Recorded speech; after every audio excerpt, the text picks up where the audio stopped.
Hey guys, let's take your guitars from Plain Jane to freaking insane!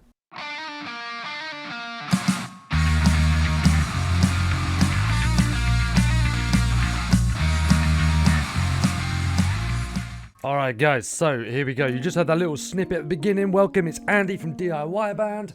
We are finally getting into these guitars. Now, if you've seen any of my guitar videos before, you know that I like to use something called Pod Farm. And in fact, I think I am still using Pod Farm somewhere. Yeah, here we go. So I'm using it on... There's nothing there. I'm using it on this one. I don't know why I've got this one here. We'll get rid of that. Yeah, there's literally nothing on it. Let's say goodbye. Right, so this one here, I'm still using Pod Farm, still using my presets. Very, very good VST for free. It's lovely. I'll put the link in the description for you. But we've gone with something called an impulse. So what this does, it takes like a tiny snippet of a sound of a guitar, plays that sound basically over your guitar, giving it its distortion levels, and which you can tweak, and we'll go through this. We, as per usual, we have gone in and we have recorded as naked as we can. So just clean. So cleaning. And then we've added these 3 VSTs in to get this.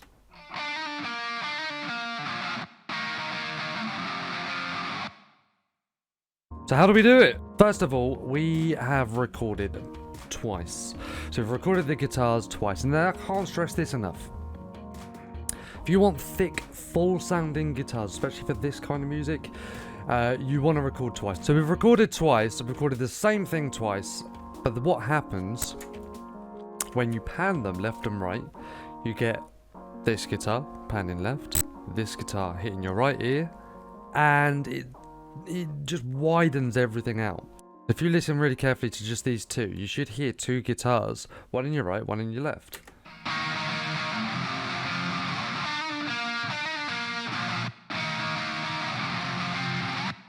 So that's step 1, record twice. Step 2, we're going to use this free VST here, TSE 808, the version 2.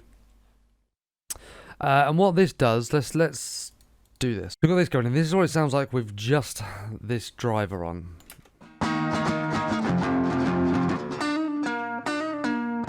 So what that does, it takes that natural sound, that natural clean guitar sound, and just adds a load of drive to it. And that is what we need. We need that volume, that thickness, to be able to go into the Lecto amp sim. So we'll open this up. Now these, I do have different settings on both of these. Now it's a good choice to put different settings on both of your channels, because that way they are more easily differentiated from each other and sound less like the same guitar. So feel free to copy these settings. I won't go through how I dialed it in. I just got it to a point where I liked it, really. How I did it is I got one guitar, I worked on one of them. So let's say this one, for instance, I worked on just this one, got this one really nice and exactly how I wanted it, and then I copied it and then adjusted it a bit. So with just this running now, well, with this and the 808, this is what it sounds like. Absolutely disgusting. It's horrible. This is where the impulse comes in. So we take that guitar sound, and there's loads of impulse VSTs out there, tons of them. This is the one that I'm using. You can stereo it out if you've got a different setup here, but I've just got it running twice, one on each track. And then what you do is you load an impulse. So I've got tons, really. Guitar Hacks impulses. Let's say this one is the one I grabbed from. So you've got these little, essentially make your guitar sound like that guitar from that song. There's loads. So you just pick one that sounds right for you. There's some more here, look. So they sound like amps. So not necessarily it's not modelled off of a song, it's modelled from an amp itself and the mic placement. So when we add this in to both sides, that's what we get. So we just mute it off. We got...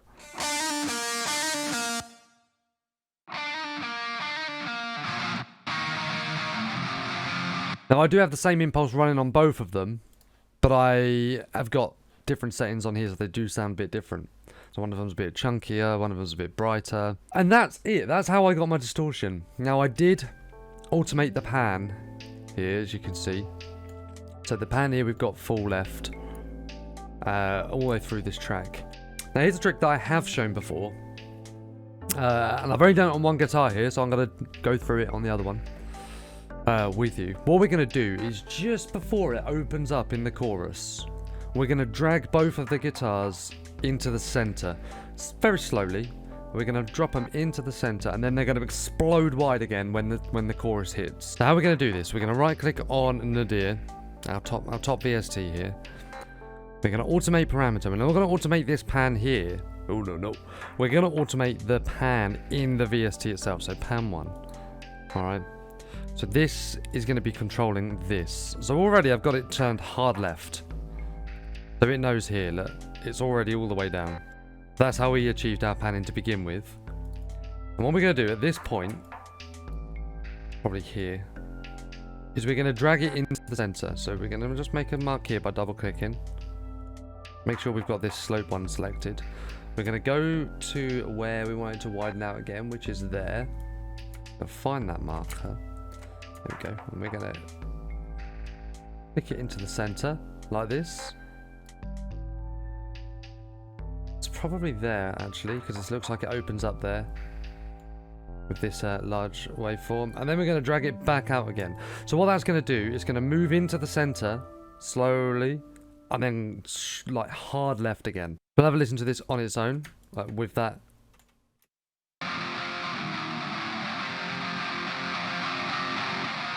There we go. So with them both doing it at the same time, it's going to create a massive feeling.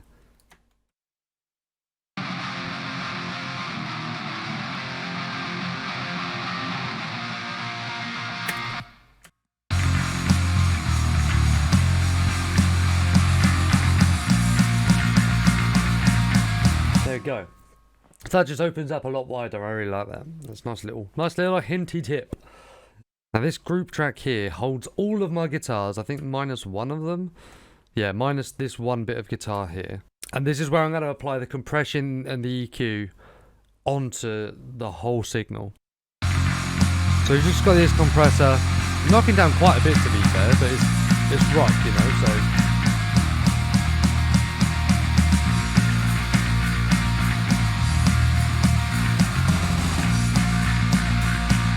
So here we have rolled off the bottom end to keep it cleaner, giving it a bit of chunk, taken away a bit of brightness, and got rid of some weird sounding frequencies that we sweep to get. Now this one will be our boost EQ. So we've given a bit of that brightness back, gotten rid of a little bit more muddiness, but then given it a bit more chunk as well. And then we've taken that whole signal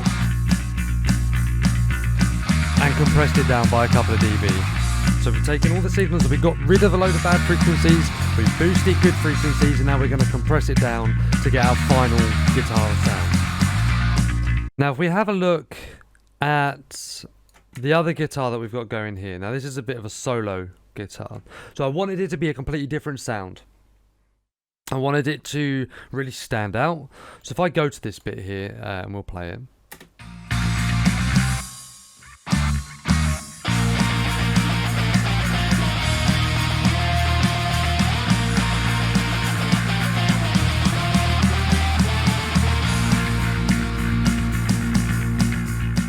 So how we went about that is we again recorded in clean, and then with this bit of guitar we used Pod Farm. Like I mentioned before, Pod Farm, again, very good VST. We've got a screamer which is the same. You might recognise it a little bit. It's modelled off of the TSE 808. This is modelled off of a Marshall amp. Then there's not really any settings for the cab, and I've just got a bit of EQ at the end. It gives us that basic sound. So it would sound like this if I mute everything out.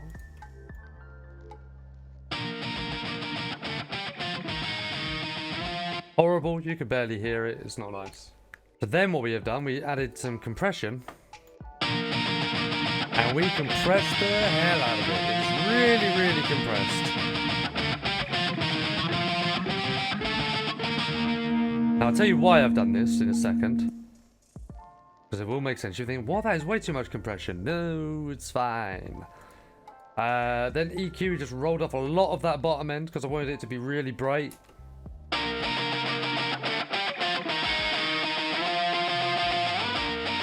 And I've added a delay. Now what you can see here is that I have 2 tabs going on. And I've delayed them by different times. So this is the length of time that the delayed note is going to wait until it comes back in. So we've got 1/8. Feedback is the rate that it will repeat again. And at what decibel it will repeat at. So you have the initial sound, which is this. Then you have it repeat back -6 decibels. And then you have it repeat back at another -14, then another -14, then another until you can't hear it anymore. For this one, it's -2.9. So this is high pass, low pass. Don't need to teach you that. It's fine. It just only bounces back within this range here. Stereo width 100%. So then the magic happens is where you whack one of them to the left, to the right even, and one of them to the left at different settings. You get that nice wide feeling. If I show you what it would sound like without whacking these on left and right, panning these left and right. Very muddy in my opinion. It's all messy all in there. So we do this to give it some room to breathe.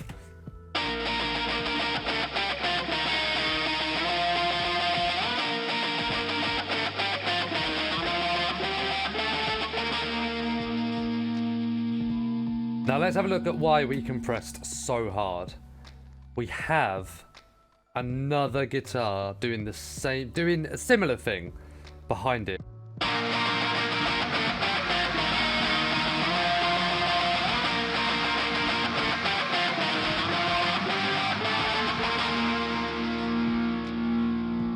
So that gives it its body, and the attack is going to come from these guitars here.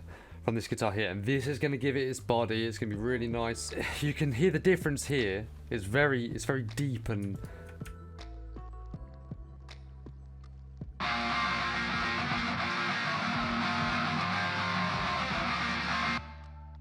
which complements this one very nicely, I believe. And when they're both together, you can hardly tell. There's 1, 2, 3, 4. There's 5 guitars playing at this point. So these are the main guitars that do pop back in every now and then as well. So we'll just listen to all of the guitars together.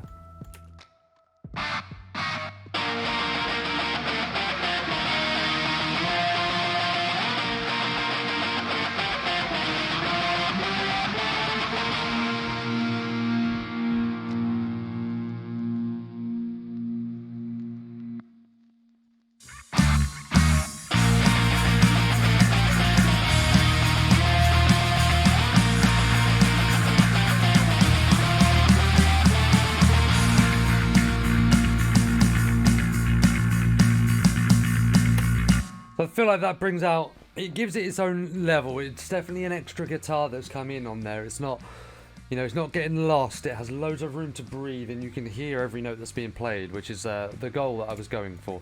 It needs leveling a little bit, but it's fine. We're going for the sound here. But I think that's all I have to show you for these guitars. That's how I did it. I used guitar impulses and a lot of layers.